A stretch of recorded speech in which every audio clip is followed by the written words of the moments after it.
ಕಾಂಗ್ರೆಸ್ ಪಕ್ಷದಲ್ಲಿ ಸಂಪುಟ ವಿಸ್ತರಣೆಯ ಹೈಡ್ರಾಮಾ. ಡಿಕೆ ಸಂಪುಟದ ಸಂಭಾವ್ಯರ ಪಟ್ಟಿ ಅಂತಿಮ. ಸುಪ್ರೀಂ ಟಿವಿಯಲ್ಲಿ ಹೊಸ ಸಚಿವರ ಲಿಸ್ಟ್. ನಮಸ್ಕಾರ ವೀಕ್ಷಕರೇ, ಸುಪ್ರೀಂ ಟಿವಿ ನ್ಯೂಸ್ಗೆ ಸ್ವಾಗತ. ನಾನು ಅಶ್ವಥ್. ಕೊನೆಗೂ ಡಿಕೆ ಶಿವಕುಮಾರ್ ಅವರ ಸಚಿವ ಸಂಪುಟದ ಎರಡನೇ ಪಟ್ಟಿ ಈಗ ಬಹುತೇಕ ಫೈನಲ್ ಆಗಿರುವಂತಹದ್ದು. ಹಾಗಾದ್ರೆ ಡಿಕೆ ಶಿವಕುಮಾರ್ ಅವರ ಎರಡನೇ ಪಟ್ಟಿಯಲ್ಲಿ ಯಾವ್ಯಾವ ಶಾಸಕರ ಹೆಸರಿದೆ, ಯಾರ್ಯಾರು ಡಿಕೆ ಶಿವಕುಮಾರ್ ಅವರ ಸಚಿವ ಸಂಪುಟಕ್ಕೆ ಸೇರ್ತಾರೆ? ಎಸ್, ಎಕ್ಸ್ಕ್ಲೂಸಿವ್ ಆಗಿ ನಿಮ್ಮ ಸುಪ್ರೀಂ ಟಿವಿ ಕರ್ನಾಟಕದಲ್ಲಿ ಈಗ ಕಂಪ್ಲೀಟ್ ಆಗಿ ಅದರ ಬಗ್ಗೆ ಮಾಹಿತಿಯನ್ನು ನಾನು ನಿಮಗೆ ಕೊಡ್ತೀನಿ. ಡಿಕೆ ಶಿವಕುಮಾರ್ ಅವರು ಸಿಎಂ ಆಗಿ ಅಧಿಕಾರವನ್ನ ಸ್ವೀಕರಿಸಿ 1.5 ತಿಂಗಳು ಆಗಿರುವಂತಹದ್ದು. ಈಗಾಗಲೇ ಅವರ ಸಚಿವ ಸಂಪುಟದಲ್ಲಿ 13 ಜನ ಶಾಸಕರು ಸಚಿವರಾಗಿರುವಂತಹದ್ದು. ಅಂದ್ರೆ ಡಿಕೆ ಶಿವಕುಮಾರ್ ಅವರನ್ನು ಕೂಡ ಸೇರಿಸಿ ಇನ್ನ ಉಳಿದಂತಹ 20 ಜನ ಸಚಿವರನ್ನ ಅಥವಾ 20 ಜನ ಶಾಸಕರನ್ನ ಸಚಿವ ಸ್ಥಾನಕ್ಕೆ ಅವರು ಈಗ ತೆಗೆದುಕೊಳ್ಳುವಂತಹ ಒಂದು ಜವಾಬ್ದಾರಿ ಡಿಕೆ ಶಿವಕುಮಾರ್ ಅವರ ಮೇಲಿರುವಂತಹದ್ದು. ಕಳೆದ 1.5 ತಿಂಗಳಿಂದಲೂ ಕೂಡ ಈಗಾಗುತ್ತೆ ಆಗುತ್ತೆ, ಇನ್ನೇನು ಕೆಲವೇ ದಿನಗಳಲ್ಲಿ ಎರಡನೇ ಪಟ್ಟಿ ಬಂದೇ ಬಿಡುತ್ತೆ, ಈ ರೀತಿಯಾಗಿ ಚರ್ಚೆ ಕೂಡ ಆಗ್ತಾ ಇತ್ತು ಕರ್ನಾಟಕ ಕಾಂಗ್ರೆಸ್ ಪಕ್ಷದಲ್ಲಿ. ಆದರೆ ಕೆಲವೊಂದಷ್ಟು ಅಡೆತಡೆಗಳು ಕೂಡ ಅದಕ್ಕೆ ಕಾರಣ ಕೂಡ ಆಗಿತ್ತು.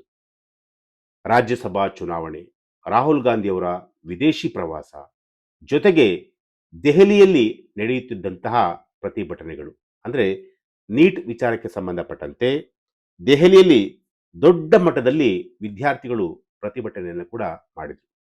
ಆ ಪ್ರತಿಭಟನೆಯ ಕಾವು ಎಷ್ಟರ ಮಟ್ಟಿಗೆ ಇತ್ತು ಅಂತಂತಂದ್ರೆ, ಕೇಂದ್ರದ ಸಚಿವರು, ಶಿಕ್ಷಣ ಸಚಿವರು ಧರ್ಮೇಂದ್ರ ಪ್ರಧಾನ್ ಅವರು ರಾಜೀನಾಮೆ ಕೊಡುವ ಹಂತಕ್ಕೆ ಹೋಗಿತ್ತು. ರಾಜೀನಾಮೆಯನ್ನು ಕೂಡ ಕೊಟ್ಟರು.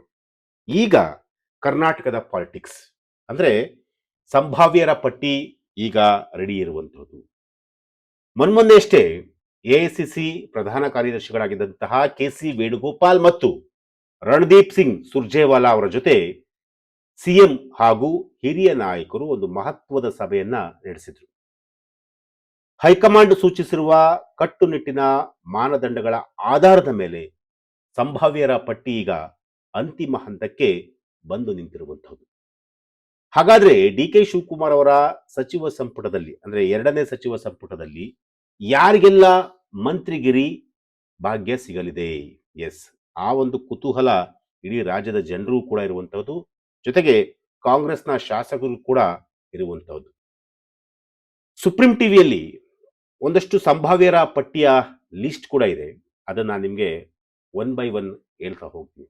ಮೊದಲಿಗೆ RV ದೇಶಪಾಂಡೆ, ಕಾಂಗ್ರೆಸ್ನ ಹಿರಿಯ ಮುಖಂಡರು, ಕಾಂಗ್ರೆಸ್ನ ಕಟ್ಟಾಳು, ಜೊತೆಗೆ ಹಲವಾರು ಖಾತೆಗಳನ್ನ ಇವರು ಕೂಡ ಹಿಂದೆ ಅನುಭವಿಸಿರುವಂತಹ ಅನುಭವ ಇವರಿಗಿದೆ, RV ದೇಶಪಾಂಡೆ ಅವರಿಗೆ.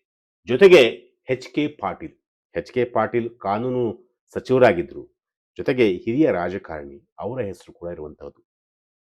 TB ಜಯಚಂದ್ರ, ಕಳ್ಳಂಬೆಳ್ಳ ಕ್ಷೇತ್ರ ಅಂದ್ರೆ ತುಮಕೂರಿನವರು, ಸೊ ಅವರ ಹೆಸರು ಕೂಡ ಇರುವಂತಹದ್ದು. ಇವರ 3 ಜನರ ಹೆಸರು, RV Deshpande, H K Patil, TB Jayachandra, ಇವರ 3 ಹೆಸರು ಮುಂಚೂಣಿಯಲ್ಲಿ ಇರುವಂತಹದ್ದು.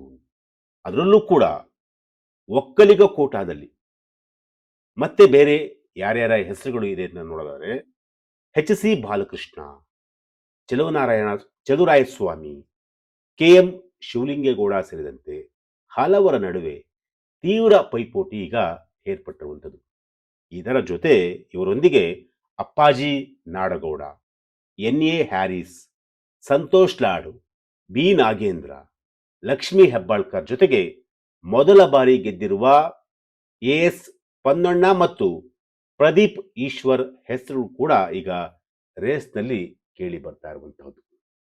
ಅಂದ್ರೆ ಇವರ ಹೆಸರುಗಳು ಈಗ ಹೈಕಮಾಂಡ್ ಮಟ್ಟದಲ್ಲೂ ಕೂಡ ಚರ್ಚೆ ಆಗ್ತಿರುವಂಥದ್ದು. ಬಾಲಕೃಷ್ಣ, ಚಲುವರಾಯಸ್ವಾಮಿ, ಶಿವಲಿಂಗೇಗೌಡ, ಅಪ್ಪಾಜಿ ನಾಡಗೌಡ, ಹ್ಯಾರಿಸ್ ಅವ್ರಿಗೆ ಕೊಡ್ಲೇಬೇಕು. ಯಾಕೆಂತಂದ್ರೆ 5-6 ಬಾರಿ ಶಾಸಕರಾಗಿದ್ದಾರೆ.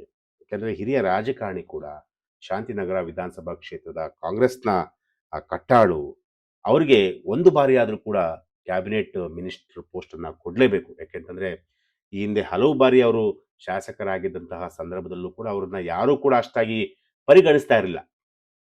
ಈ ಸರಿ ಆದರೂ ಕೂಡ ಎನ್ ಎ ಹ್ಯಾರಿಸ್ ಅವರಿಗೆ ಚಾನ್ಸ್ ಸಿಗುತ್ತಾ ನೋಡಬೇಕು. ಪ್ರದೀಪ್ ಈಶ್ವರ್ ಅವರ ಹೆಸರು ಕೂಡ ಈಗ ಸೇರಿರುವಂಥದ್ದು. ಪ್ರದೀಪ್ ಈಶ್ವರ್ ಅವರು ಈಗಾಗಲೇ ಎಚ್ ಡಿ ಕುಮಾರಸ್ವಾಮಿ ಅವರ ವಿರುದ್ಧ ತೊಡೆ ತಟ್ಟಿದ್ದಾರೆ. ಜೊತೆಗೆ ಬಿಜೆಪಿ ನಾಯಕರನ್ನ, ಬಿಜೆಪಿ ಮುಖಂಡರುಗಳನ್ನ, ಬಿಜೆಪಿ ಕಾರ್ಯಕರ್ತರನ್ನ ಕಂಡ ತುಂಡುವಾಗಿ ಖಂಡಿಸ್ತಾ ಇರುವಂತಹ ಒಬ್ಬ ಶಾಸಕ ಪ್ರದೀಪ್ ಈಶ್ವರ್ ಅವರು.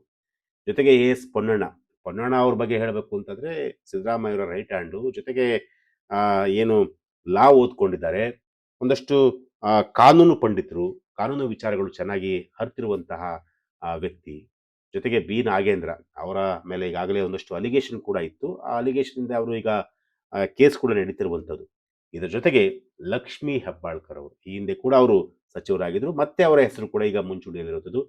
ಇದರ ಜೊತೆಗೆ ಕೆ ಎಂ ಶಿವಲಿಂಗೇಗೌಡ, ಅರಸೀಕೆರೆ ವಿಧಾನಸಭಾ ಕ್ಷೇತ್ರದ ಶಾಸಕರಾಗಿರುವಂತಹ ಕೆ ಎಂ ಶಿವಲಿಂಗೇಗೌಡರಂತೂ ಹೇಗಾದರೂ ಮಾಡಿ ನಾನು ಒಂದು ಬಾರಿ ಆದರೂ ಕೂಡ ಮಂತ್ರಿ ಸ್ಥಾನದಲ್ಲಿ ಕೂತ್ಕೋಬೇಕು ಅಂತೇಳಿ ಬಹಳ ಆಸೆಯನ್ನು ಇಟ್ಕೊಂಡಿರುವಂತಹ ವ್ಯಕ್ತಿ. ಅವ್ರಿಗೂ ಸಿದ್ದರಾಮಯ್ಯನವರು ಸಾಕಷ್ಟು ಭರವಸೆಯನ್ನು ಕೂಡ ಕೊಟ್ಟಿದ್ರು. ಆಯ್ತಪ್ಪ ನೀನು ಮಾಡ್ತೀನಿ, ಈ ಸರಿ ಆಗಿಲ್ಲ ಅಂದ್ರೂ ಕೂಡ ಮುಂದೆ ಆದರೂ ನಾನು ನಿನ್ನನ್ನು ಮಂತ್ರಿ ಮಾಡ್ತೀನಿ ಅಂತೇಳಿ ಸಿದ್ದರಾಮಯ್ಯನವರು ಮಾತನ್ನು ಕೂಡ ಕೊಟ್ಟಿದ್ರು. ಸೊ ಈಗ ಇವರೆಲ್ಲರ ಹೆಸರು ಕೂಡ ಈಗ ಮುಂಚೂಣಿಯಲ್ಲಿರುವಂಥದ್ದು. ಇದಕ್ಕೆ ಮುಂದಿನ ವಾರ ದೆಹಲಿ ವರಿಷ್ಠರ ಅಂತಿಮ ಅನುಮೋದನೆ ಸಿಕ್ಕ ತಕ್ಷಣ ಸಂಪುಟ ವಿಸ್ತರಣೆ ಆಗೋದಂತೂ ಖಚಿತವಾಗಿದೆ. ಸಂಪುಟ ವಿಸ್ತರಣೆ ತಡವಾಗಿರೋದ್ರಿಂದ ಆಗಸ್ಟ್ ಮೊದಲ ವಾರದಲ್ಲಿ ನಡೆಯಬೇಕಾಗಿದ್ದಂತಹ ವಿಧಾನಮಂಡಲ ಅಧಿವೇಶನ ಕೂಡ 2 ಅಥವಾ 3ನೇ ವಾರಕ್ಕೆ ಮುಂದೂಡಿಕೆಯಾಗುವಂತಹ ಒಂದು ಸಾಧ್ಯತೆ ಇದೆ. ಈಗ ಸದ್ಯಕ್ಕೆ ರಾಜಕೀಯ ವಲಯದಲ್ಲಿ ಬಹಳ ದೊಡ್ಡ ಮಟ್ಟದಲ್ಲಿ ಚರ್ಚೆ ಆಗ್ತಿರುವಂತಹ ಒಂದು ವಿಚಾರ ಏನಪ್ಪಾ ಅಂತಂದ್ರೆ ಅದು ಕ್ಯಾಬಿನೆಟ್ ಎಕ್ಸ್ಪೆನ್ಷನ್. ಸಚಿವ ಸ್ಥಾನಕ್ಕಾಗಿ ಲಾಬಿ ನಡೆಸಿರುವ ಈ ನಾಯಕರಲ್ಲಿ ಅಂತಿಮವಾಗಿ ಯಾರ್ಯಾರಿಗೆ ಅದೃಷ್ಟ ಒಲಿಯಲಿದೆ ಅಂತೇಳಿ ನಾವೀಗ ಕಾದು ನೋಡಬೇಕಾಗಿದೆ. ಸದ್ಯಕ್ಕಂತೂ ಇವರೆಲ್ಲರೂ ಕೂಡ ಈಗ ಲಾಬಿಯನ್ನ ಮಾಡಿದ್ದಾರೆ.